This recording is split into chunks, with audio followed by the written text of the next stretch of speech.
Hello, I'm Svitek, 360 Creative Coach, and welcome to my blog, where it's both my mission and my pleasure to highlight my creative journey in hopes of inspiring you, giving you specific takeaway, so that perhaps your journey can be just a little bit easier because of it.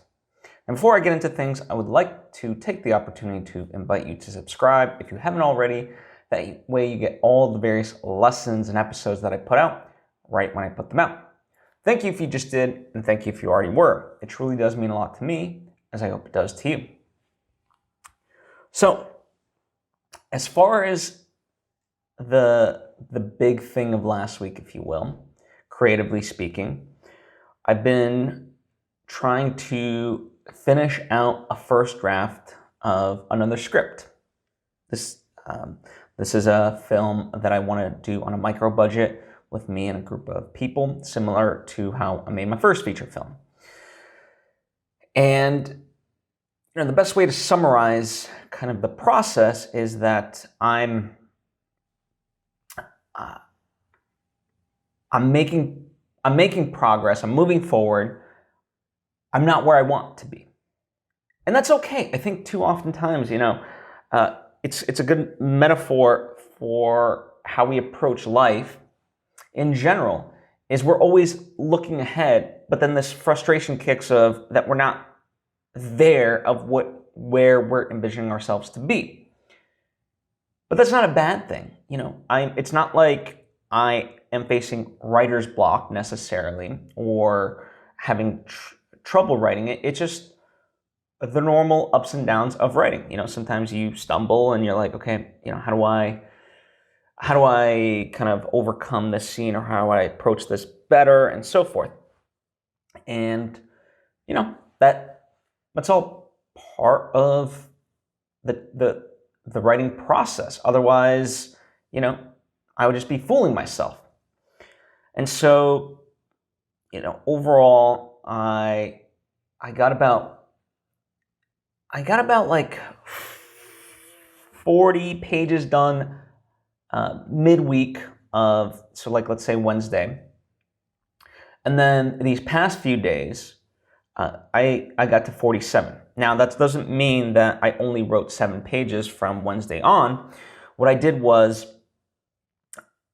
number one, I went back in and I really revised character bios, because initially I had, just an overview of who these characters were. But I hit this sort of roadblock, and I really needed to get their full histories beyond what I had in my head at the time, to be able to kind of see where things were headed. Now, part of that process was I had a great Zoom chat with 2 people that I'm looking to participate in the movie, and they're aware of this. And so I said, hey, I just wanted to ask you questions, get your feedback, and just get a dialogue going overall about the story, and specifically your characters and how you guys would react to certain situations, and does it feel real, and so forth. And so that was very beneficial, because it was a great dialogue. The hour went by very quick. We could have covered and talked for hours on end. Creative stuff is always just great to talk about. But even within that hour, we covered a lot of ground, and so that made me and allowed me to go back and really write out almost like a page worth of information about each character. And that was great, because that gives me something to always be able to refer back to as I continue writing. Now, even superfluous stuff that will never come up in the actual script, it's good to know as part of the backstory, and really knowing who these people are. And it's not to say that I don't do that stuff, but for me, I'm kind of there's a term, planners versus pantsers. So planners plan things out in the writing process. Pantsers, they just kind of write and figure out as they go. I'm kind of a hybrid of both. I like to look at it where I just need to get a certain amount of ideas down on paper and see where the holes are, and then go back to the planning phase of like, okay, how do we need to do that? So think of it almost like 2 steps forward, 1 step back, 2 steps forward, 1 step back. And so after that meeting, I took the 40 pages I had, and I basically reread them and was revising them as I went along. And realistically, I trimmed it down to like 35 pages. I got rid of fluff that wasn't necessary, changed some stuff to clarify it, and, in my opinion, really polished it up. Now, does that mean that this is going to be the final version of those 35 pages? Absolutely not. But, good, certainly a lot better than it was the first go around. And it sets up things for what's, going to come down the line, which is great. And so from then, I got from 35 pages to 47. So that's kind of in that way. Now, I would have loved to be at like page 70 at this point in the process, but again, you can't skip certain steps, and it's all par for the course, and to think otherwise is, does you no service. Now, speaking of writing, this weekend I had a chance to go to my friend's birthday party. Now that things are kind of opening up, we're all vaccinated and so forth, so we did brunch. And we have a mutual friend, the person and I haven't seen each other in a while. And, we kind of know a little bit about each other, but this was the first time that we really got a chance to interact and talk on a deeper, more meaningful level. And that's fantastic because, it kind of speaks to a broader thing of we just really don't know people as well as we would hope, and there's something amazing about that, because if you are really open to it, so many people are doing so many wonderful things. And so have that curiosity to recognize them and ask them what's going on and so forth. Because, and it's not to say like I'm purely looking at it of like, oh, how is this going to benefit me and things like that. But there's just something gratifying about just learning about fellow man, if you will. And I actually had this thought, just about high school in general.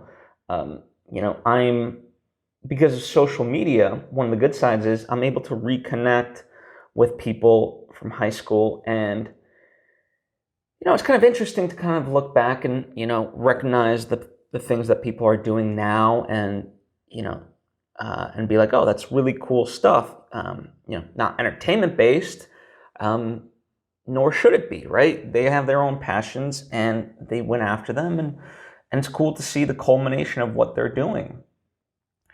And so I can recognize that within them, and they can recognize that within me, and it's intriguing to look back at the years of middle school, high school, and so forth, and kind of look back at perhaps, because it's not like I think as artists, I think a lot of us don't necessarily fit into one specific category, maybe like the nerds or theater crowd or something like that, but I don't know. It's almost like we're kind of we're not exactly one fit in terms of people, at least kind of growing up. And looking back on it now, like I think we all were just trying to figure ourselves out in an interesting way, and whatever shortcomings we had, I think it was because of that. This pressure to not make a mistake and so forth. The stuff of every young adult novel, that isn't fantasy. It's that kind of awkwardness of growing up, and you just have a newfound appreciation for it. But I think what's nice for me is, in spite of whatever may have happened or how close I was or wasn't with people, I think at least the ones that I'm reconnecting with and so forth, we recognize that, that aspect to ourselves that we were in fact just trying to figure it out. And there was a generosity and a kindness, even if we weren't like the best of friends. And I think that's really cool. And there's this newfound sense of kinship, even if we're not talking every single day and so forth, right? I think that's really cool. I don't know, to kind of consider how those moments of early life, shaped all of us. And as an artist and a writer and so forth, I just enjoy that. I don't know if or how that will permeate in my work in the near future. Perhaps it won't permeate in my work ever. I imagine at some point it probably will. But it's just fun to reflect upon.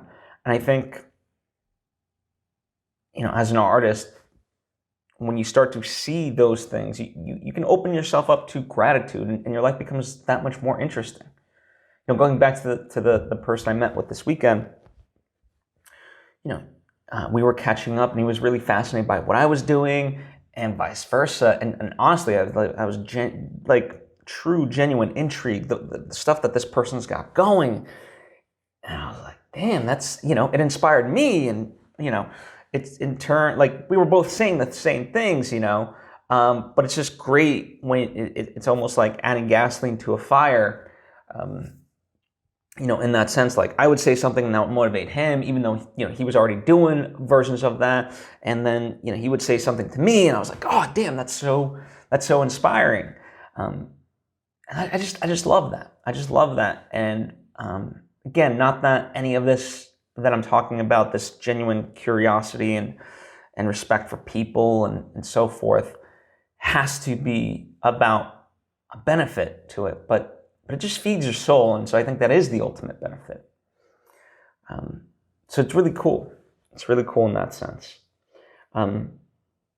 Which is why also, so going back to this Zoom meeting that I had with two people involved, as we're going through stuff and brainstorming, there was a suggestion made, which I think ultimately was intended as a throwaway line.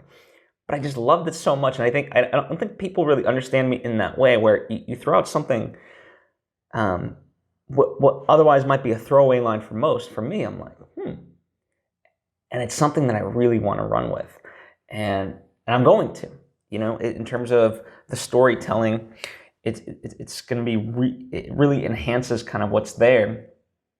I have to figure out how to fully navigate it, but it's going to be really fun, and it's going to up the production value and so forth. And it's just something very different that, isn't shown in a lot of movies.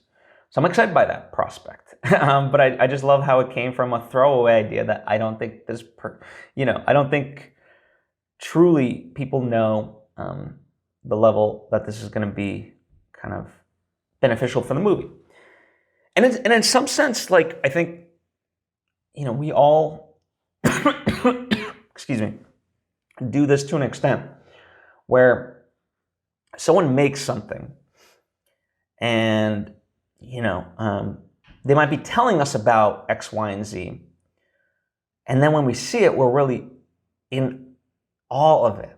Wow, that was actually really good. That was really good. And it's obviously a backhand compliment, because it's well, what do you think I was doing? And people do this with me all the time, and unfortunately, I sometimes deal with people. But yeah, I think it's in that sense, when we are talking with people or having brainstorming, it's just that and there's not really a point to it other than the fact that it's just very fascinating how you just never know how something is gonna pan out. And maybe this is the tie-in to the high school stuff. When you're growing up, you don't know in hindsight how all this stuff is gonna formulate your life or end up and so forth. And someone, I forget exactly who was talking about it, but the idea that the future, because the future is intangible, it's hard to get a grasp of. And that's why it's, when someone is telling you about X, Y, and Z, they might be able to visualize it, but, and regardless of how well you know them and, their talents, it's still tough to see the thing, you know, especially if you're not like engaged in it on that day-to-day level as they are.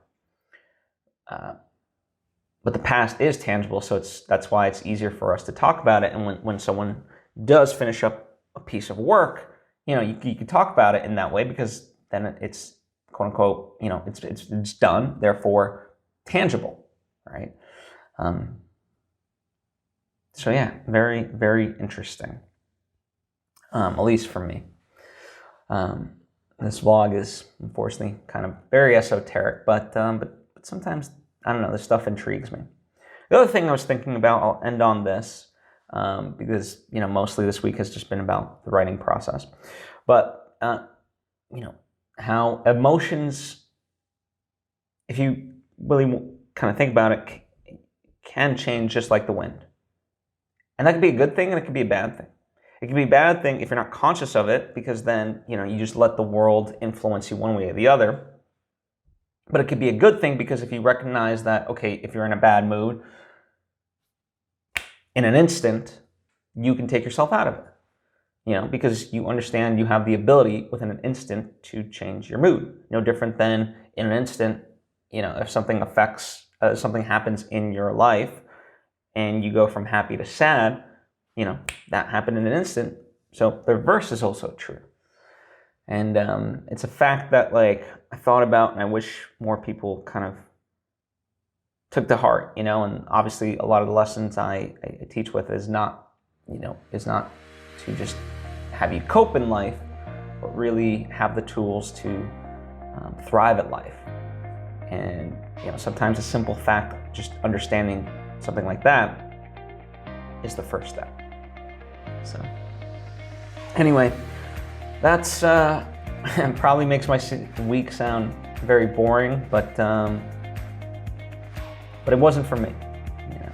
And so I continue and I look forward to giving you actual, more tangible progress of my script and so forth, and other stuff that I've got going on. But thank you for taking the time to tune in. I hope this was a benefit to you somehow. As always, you can ask any question, whether stuff that I talked about or any of the stuff that I didn't talk about. I appreciate you and hope to see you next time.